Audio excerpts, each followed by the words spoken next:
ho, ho. Welcome back to Last Call Baseball, number 140. I'm Dorian. Merry Christmas, Happy Kwanzaa, Io Saturnalia, for any of you who still worship the ancient Roman gods. We're coming to you every other week. We're celebrating the holidays. A lot has happened in the last 2 weeks since we last saw each other. And yes, I'm talking about the Nicaraguan Winter League again. The season's over. My team, the Tigres de Chinandega, the Tigers from the town of Chinandega, finished tied for first place in the Nicaraguan Winter Baseball League with a record of 19-13. That doesn't really sound that impressive. They tied with Leones de León, the Lions from the city of Lions. But the Tigers finished the December schedule on fire. They were 11-3.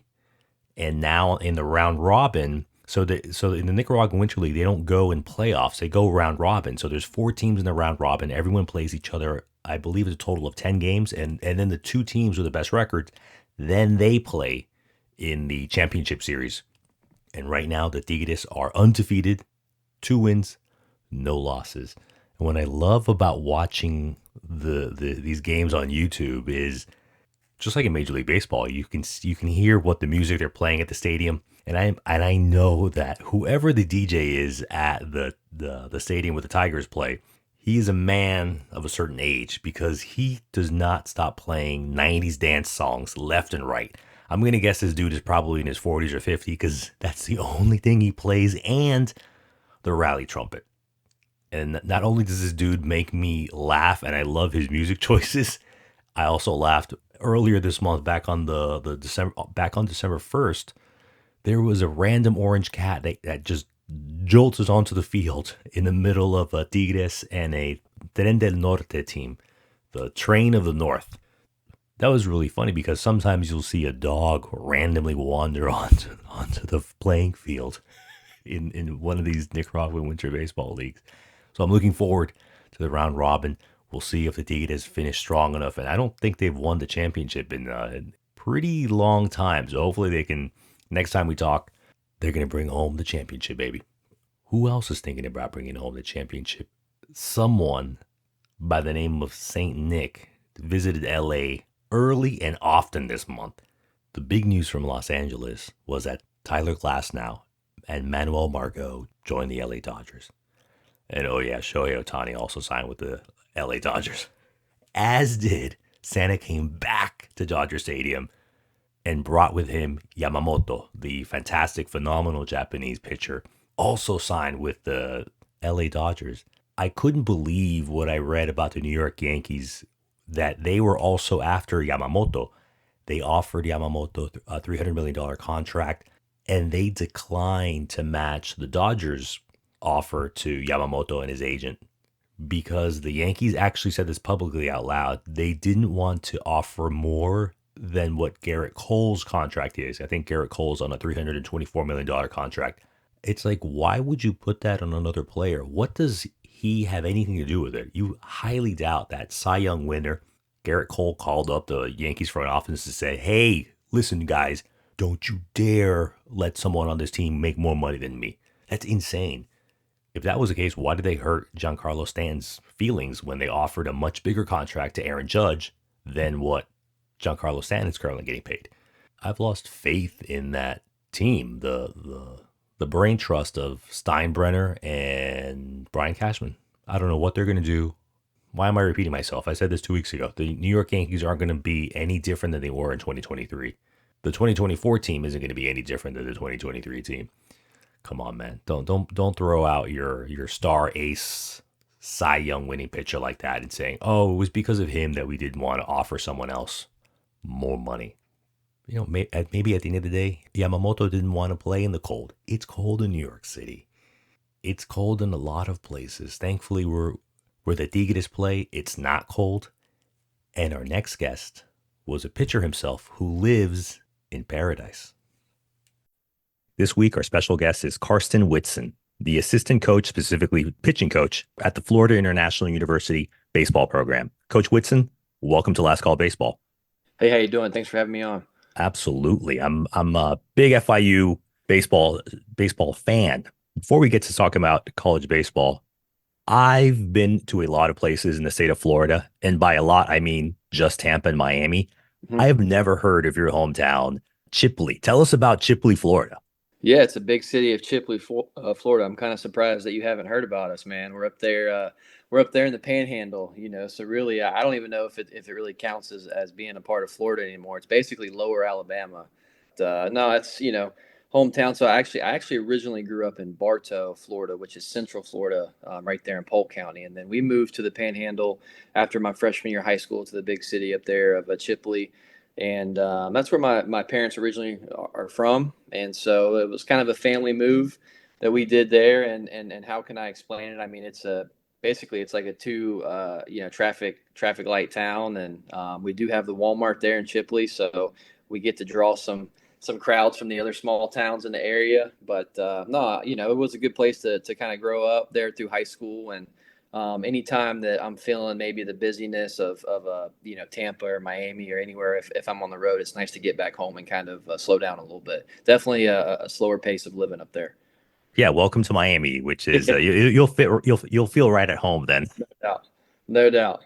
Because Fingers. going from Chipley, and then one of the reasons you're very well qualified to be the new pitching coach at FIU is you yourself used to be a pitcher at one of the premier college baseball programs in Gainesville, where a lot of Miamians go to, the University of Florida.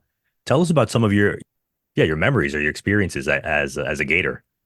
Yeah, I mean, getting the opportunity to pitch at the University of Florida was a dream come true for me. Both my parents are Florida graduates, and grew up going to a bunch of games as a kid, football, baseball, basketball, kind of doing all of it.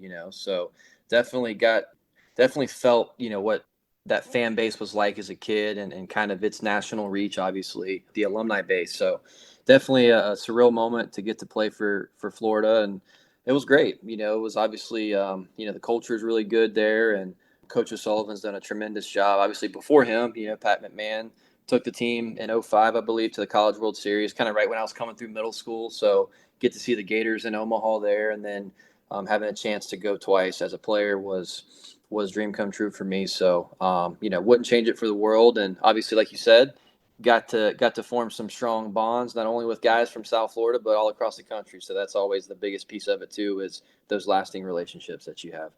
You're totally right on the huge alumni base of University of Florida, and I'm going to tell you this in a kidding way.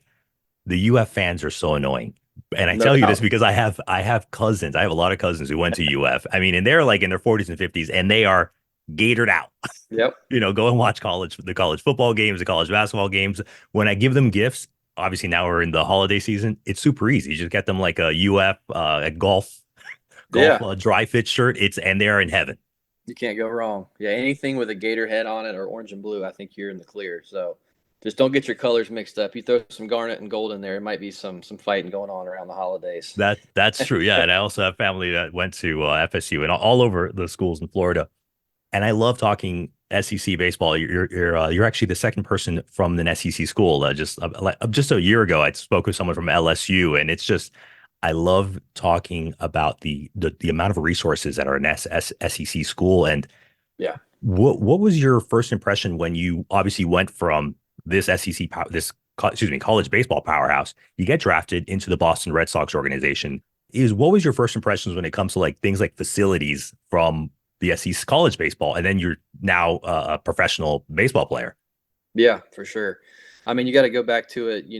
My last year at UF was 2014. So I guess it's crazy to say, this is 10 years that I've been removed from college baseball as a player. So just what the facilities have looked like in those 10 years, Florida has a new stadium. I think everyone in the SEC and, Power Five has done major renovations to their stadium, at least within the last 5 years. So you're really looking at, guys are really at AAA facilities. So I think when you get drafted, if you're a player at the University of Florida and you're in a $65 million facility and you get drafted, they send you to rookie ball and Lowell, Massachusetts. You probably get off the bus and walk to the stadium and like, hey, can I go back to Gainesville? Like, where's the showers? Where's the training room? What we got going on here? But obviously, that's part of the grind on the minor league side, which I really That was great too, because those guys that grind it out, man, for 5, 6 years, get to the big leagues, they see all sides of it. So really start to the bottom, work their way up. But yeah, it definitely humbles you a little bit and kind of brings you back. Say, hey, here's what you got to do, man. I don't care where you played, Power Five, you're in the minor leagues now, and you got to work your way back up. So. But you're right. I mean, the resources are just. I mean, it's like Disneyland for these guys, man. I mean, the resources they have. It's not even real. It's pretty cool. But I mean, you see it on the field. I mean, guys are physical. Guys are recovering and they're available. More often. So those guys take advantage of those resources. It's definitely going to set them up.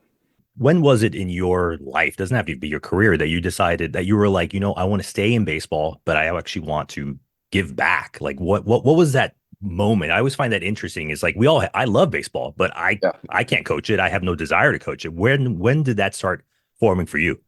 Yeah, I think, listen, I'm a byproduct of two teachers, really at heart. My mom's been a teacher for, I guess she's coming up on 28 years now, and my dad, coached me all my life, really. So I think I've kind of just hardwired a little bit to be a teacher, coach, just in that, opportunity, that space to help players, help kids. So I think too, unique to me, and obviously a lot of guys go through this, is when you spend a few years in the training room, your mind starts to wander a little bit. Hey, what's plan B going to look like if this thing doesn't work out? I had two shoulder surgeries, missed some time at UF in 13 with a forearm strain. So, I think when you're not playing, you try to bring value to your team as well. And I think that's probably where that started to turn into the love of all right, what's this coach? I'm starting to get this coaching bug a little bit. Even though I was still playing, I was seeing the game from a different perspective because I wasn't playing. I was hurt. So hey, I'm grabbing an extra chart to do during a game. What do I got on this? Reading hitters, trying to, just trying to bring value, and then that kind of turns into, okay, could I do this for a living? If my career ended in the next couple of years, is this something that I could do for a living? And I think that's kind of how it all started for me. Well, I'm definitely looking forward to you working with the pitching staff and all the new recruits that the whole coaching staff is also bringing into Florida International University. Because, like I said, it's there's another really good college powerhouse right across town Yeah, at Miami, aka the University of Coral Gables. that's right. No doubt. I've noticed that on your Twitter is that I don't want to say you love coffee, but you do love coffee. I've seen a lot of coffee pictures that you've posted on Twitter.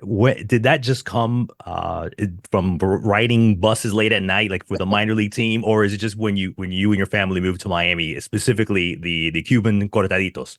Yeah, the commitment coladas, right?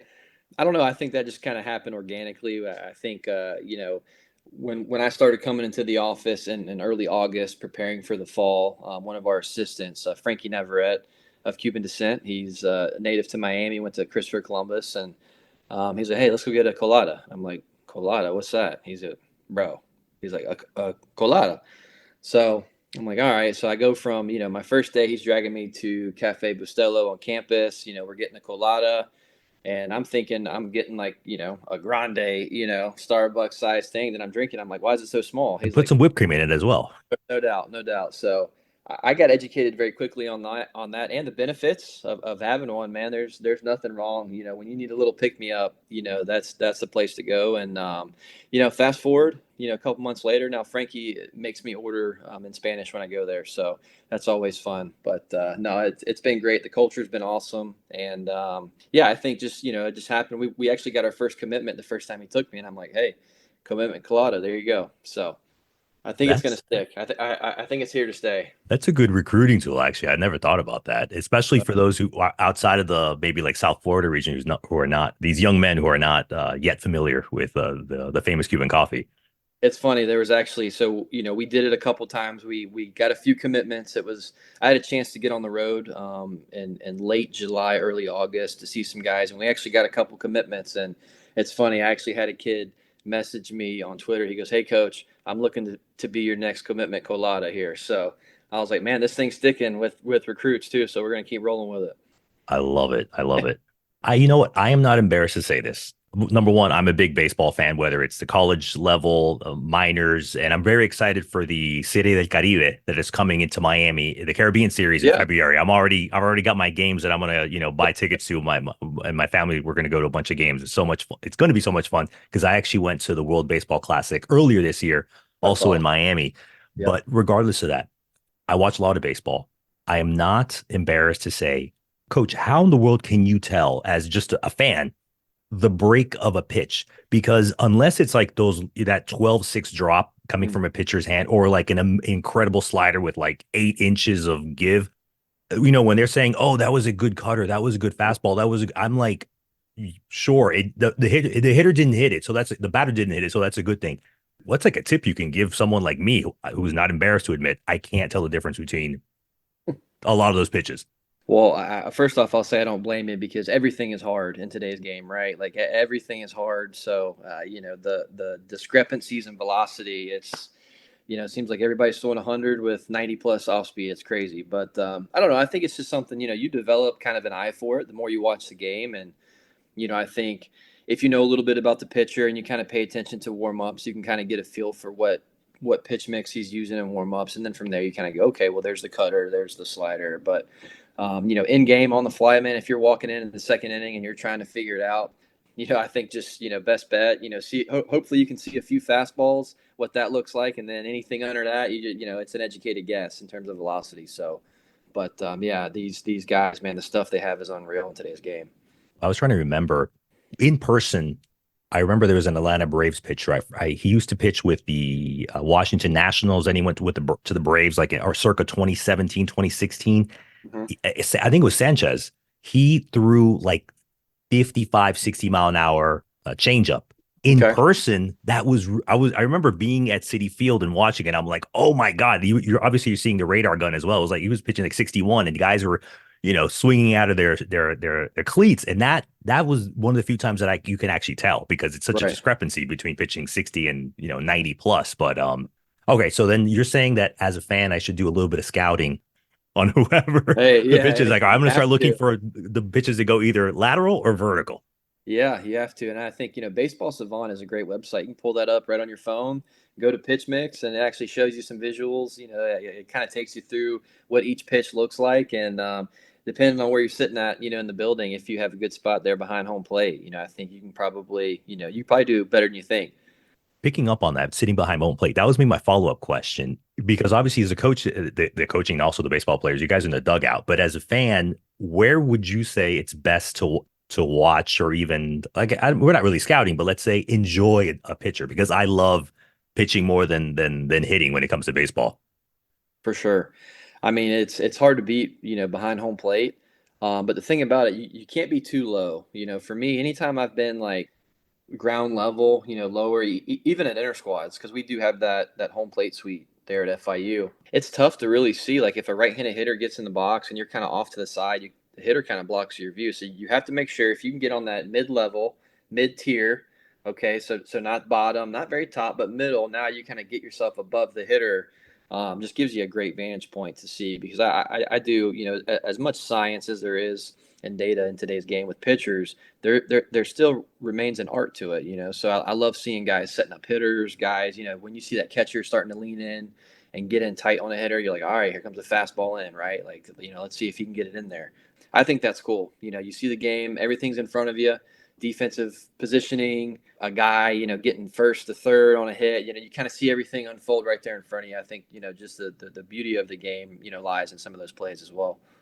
That's good to know because I do enjoy going, not just watching baseball on TV, but also going in person. And I usually try to buy tickets basically in between either home and third and the lower bowl, home and third, or home and first.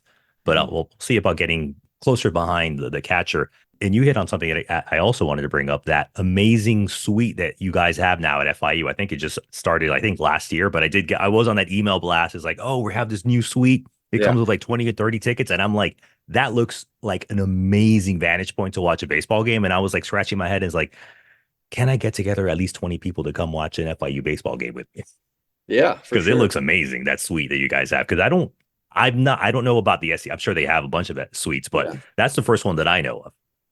Yeah, it's really nice. I mean, I think especially at the mid-major level, to have something like that for alumni and donors, it's just a great space. We utilize it in the fall for official visits. We bring families in there; they get to watch an inter squad. There's TVs in there. There's a kitchen. You can get a colada in there. There's drinks. So it'd be a great time. That would be something. I'm sure you could find 20, 30 people and get in there for a game. There's actually seats, so you can go outside of the suite and sit. If it's a cooler night, you want to catch some of the nicer weather, you want to hear, crack of the bat, hear the fans, you can get out there. And then if you want to come inside, maybe watch, maybe there's another game on TV with ESPN Plus now. You get the ability to watch so many good games in college baseball. So yeah, I'm excited to see kind of that turnout there. I know my wife is looking forward to maybe sneaking in there when it's there's not too much traffic in there on maybe a midweek game. She can get in there for a few innings. Well, I'll tell you what, Coach. If I manage to get some cousins and friends to come in there, she's more your family's There more you go. invited to come watch the Thank game you. with us. Awesome. I'll And let the her know. I suite. appreciate it.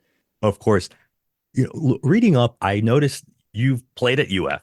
You've coached at University of Southern Florida in Tampa, or University of Southern, excuse me, University of South Florida. And now I hope you stay at FIU for a long time and have a successful career. But UF, USF, FIU, God forbid, do you ever see yourself working at FSU? I don't know. I guess I'd have to do some soul searching on that one, but it's definitely in all seriousness. I mean, it's definitely a historic program, for sure. So I've been around a lot of parts of the state, whether playing, recruiting, coaching now. I got my start at Pensacola State Junior College for 2 years, so had to stop there at Pensacola. So yeah, I mean, I think those programs with the rich history, they've been doing a good job for a long time. So something to be proud of. I notice you're always picking places with beautiful beaches. I tell people all the time that the western part of Florida basically from Pensacola down to Naples have the Mhm. most beautiful beaches in the continental US. And people are Yeah. really surprised. People, think of like Laguna Beach or even like Miami. And I'm like, no, no, no, no, no, no. Like go to Clearwater, go to Pensacola, Yeah. go to Naples. It's unbelievable.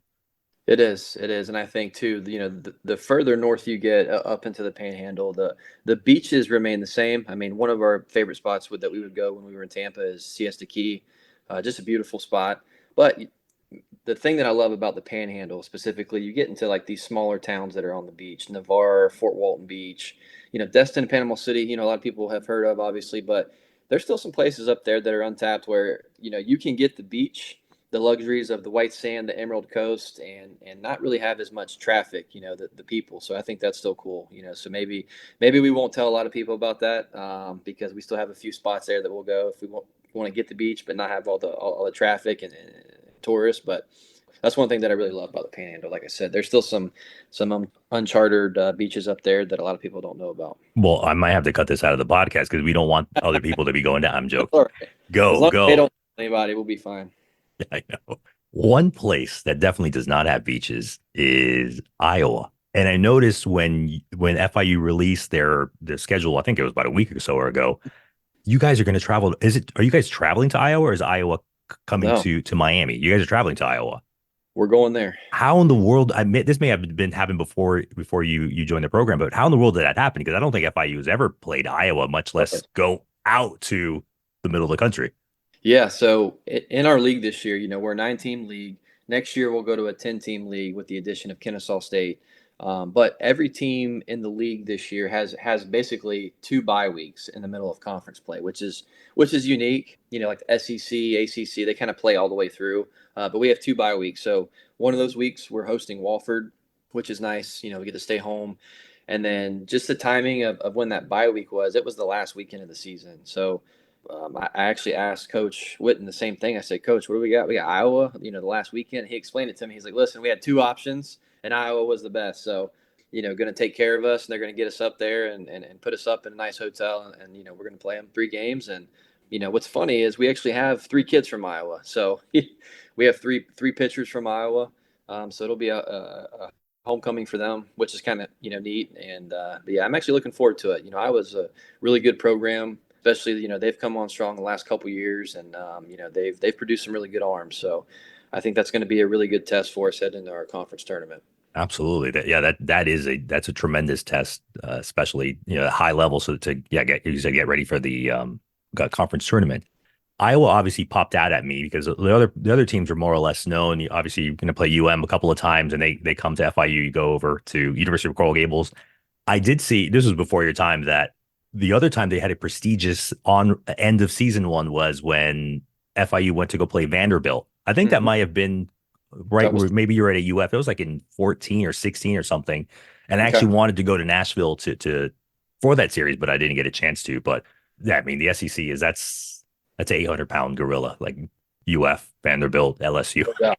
When I think about schools like Iowa, Boston College, North Dakota, I never associate them with college baseball because Mhm. it's just frozen all there for most of Yeah. the year. And then I always associate them with college, what is it, ice hockey. And Yeah. these are big powerhouses. Yep. But I never even knew that Iowa had. I know they have a football program and a basketball program, but yeah, but I had no idea they were a baseball program. So Yeah. yeah, this should be like you said, it should be exciting.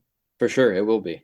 You've obviously played at a high level in college baseball. Mhm. You're gaining even more tremendous experience across the great sunshine state in college baseball. If you were the czar of college baseball with unlimited powers to change all the things that you want to, but with us, share one or two things that you would do to improve in any aspect as you as a player or coach in your experience in college baseball. Yeah, absolutely. And I'm speaking for all pitchers here, so I think we got to let the pitchers hit. We got to make those guys hit. Get the DH out of there. These guys, Reach. as these pitchers gripe. My guys gripe all the time. Coach, let me hit. When are we gonna hit? When are we gonna hit? All right. Well, hey, you're hitting 9 hole today, and you're facing the guy on the mound's a projected first rounder. So have fun today, and then probably gives me some ammunition. Be like, hey, I told you so.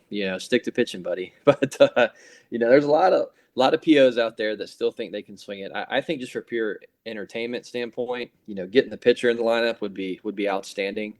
So we'd probably have to do some trial there and see how that goes. You'd have to change to 4 outs an inning as opposed to three because Yeah, that's an automatic out right there. yeah, yeah. Hey, hey, and I'm telling you, there's some sleepers out there for sure that might surprise you. I don't. Jack Caglione's. There's probably only one of him, I can assure you. But there might be some poor man versions of them, laying around somewhere. But that would probably be the thing, one thing, and then I just think it's harder, man. Just from a scholarship standpoint, trying to field a team. I think the more scholarships that we have, the more opportunities we can give to kids. Which I think when you talk about growing the game, 11.7 scholarships to fill a 40-man roster is tough. When you want to include more people in our game, which is what coaches are talking about, there seems like every year in Major League Baseball they're talking about inclusion and being more diverse. Well, give us more resources to include more people into our game. I think that'd be one thing that I would do is give every school as many scholarships as we could give them. Like football or basketball, fully fund the baseball program so that then we can go really really recruit whoever we want that's good enough to play here and not have to look into background and financials and all that stuff as well. So I think it'll open up the doors to a lot more kids for sure. Yeah, baseball is not a cheap sport to play Right. as you're growing up, and you're hitting a lot of the points that I've had in mind. I've heard of this. It doesn't matter. It doesn't matter how big the big college baseball program is, where it is. What is that restriction on only having 11.7, that insane number, scholarships per team? Why? Where does that come from? They changed the rule. I want to say about 15 years ago, 15 to 20 years ago, and it could be further than that. I keep forgetting that every year I get a little bit older, so I'm further removed from it. But I think it goes back to Title IX a little bit too. Trying to balance that out. So, but like I said, I think there's a lot of coaches that have voiced their opinions on, hey, if we have a 40-man roster, then and you can give us 30 scholarships. That's great. There's a misconception that when kids go through the recruiting process, some kids would be like, yeah, I'm getting a full ride from FIU, baseball, I'm doing this. And a lot of people think like, oh, like baseball programs don't give out full ride. I mean, we do, we can, right? But once again, you give out one full scholarship of your 11.7 to one player, it just makes it harder to field a team. So that's why it doesn't happen often, but it can happen. You just try to break it up as much as you can, and then there is a minimum. So if a kid is put on scholarship, there is a minimum requirement of at least 25%. That factors in as well. But yeah, it's just something that we've been doing for the last couple years, and I'm hopeful that we can have a little bit more resources to give kids opportunities.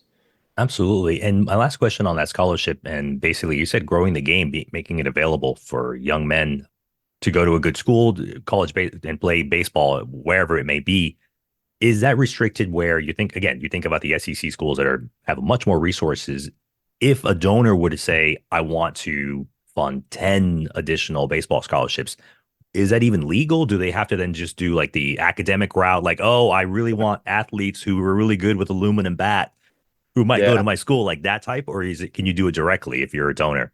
Well, I mean, now with NIL, name, image, likeness, that's where baseball you're starting to see it a lot more, right?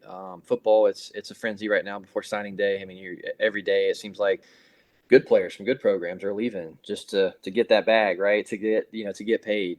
In baseball, so 11.7 is the hard number. A donor couldn't come in and say, "Hey, I want to fund to get X amount more scholarships." But with the new NIL, landscape that we're in, they can easily say, "Hey, this kid, somebody that I'd like to, help out, use his name, image, and likeness to his advantage, and we'll set something up and supplement him through his years here at XYZ University." That's definitely opened up Pandora's box there with a lot of other issues, but it's definitely an option for now alumni and donors to play GM a little bit. That's really good. For some reason, here I am thinking like old school, like 2000s, Yeah. NIL. I totally forgot about NIL, which obviously is humongous in football. And there are all these young men who are like, well, I'm actually getting paid more or less the same amount as I would be as a second rounder in the National Football League. And like I said, Mhm. yeah, I don't know so much about the MLB because a lot of those good juniors, they'll go pro. Obviously, like Right. Paul Skeens, the all world pitcher from LSU. I don't know if he still has a year of eligibility. Maybe he changes his mind and comes back and transfers to FIU. Fingers crossed, Yeah. not likely. Yeah, no doubt. He got paid. I think he's good. Yeah, I think he got like the second highest signing bonus. So like seven, is it 7 or 9? It was some crooked number. I don't know. It was crazy, but Yeah. congratulations to Paul. Yeah, no doubt. Coach, let me ask you one last question. For when it comes to college baseball, is what are you looking forward to now in your first year as part of the FIU college baseball program? Yeah, I think just the opportunity, getting down here with Coach Witten, when I went through the interview process this summer, it seemed like every time that I got off the phone with him, I could really feel kind of his conviction and his excitement on where this program could be. And that's something too, being a native of Florida and playing at Florida, coaching in Florida the last 6 years, recruiting in the state. You've always looked at FIU and have gone, hey, there's, a school that's right there in a hotbed of talent. They've got nice facilities. The campus is beautiful, the area is great. So, what's kind of been holding them back a little bit. And I think talking to Coach, man, we have all the resources we need to do what we want to do, and get FIU back into a regional and win Conference USA. So. I'm really looking forward to being in a place that has the opportunity for so much growth. I think that was really appealing to me. It's easy to kind of go somewhere that's already at the top and you just kind of fill in and keep it rolling. But to really have, put your hands on something and make it better and just be a small part of that, I think was really appealing for me. And I'm just excited for our players because they've worked really hard, and especially the kids that have been in the program, for 4 or 5 years, they're hungry, and they want to be a part of a winner. I'm really excited for this season for them. Amen. I'm excited too. So I'm look forward to catching a couple of games at FIU Stadium. Sure. Speaking of the good area, being obviously in Miami, when we go watch an FIU baseball game, before or after the game, what's a place so far that you like for colada Yeah. or food or drink that you've come across in Miami in your time? Yeah, for sure. So my wife and I are actually up in Cooper City. That's kind of where we landed. I kind of get the best of both worlds. I get to come down to Miami-Dade there, FIU, and kind of immerse myself on campus and around that community. And then, then when I go home, I'm not too far from Fort Lauderdale. My wife and I like to get out and try different things, and Pembroke Pines, that whole area. So I think one place that's kind of grown on us a little bit is Vicky Bakery, of course. So that place, there's one on campus, Cafe Bustelo. There's a ton of other places that we have yet to try out, but Cali Coffee, my wife loves a good Cali Coffee. It's a place that you pull through and can get a high amount of sugar in your coffee, but she loves that. So So we've been doing that a little bit. But yeah, I think for coffee, that's the three places we've been kind of seems like we find ourselves at quite frequently, for sure. I haven't had the Cali coffee yet, but obviously I've had a bunch of Cuban coffee. Yeah. Uh, Coach Whitson, I want to thank you for joining us this week. Let us know where we can find you on social media or even the college baseball program, and obviously season tickets. Yeah, for sure.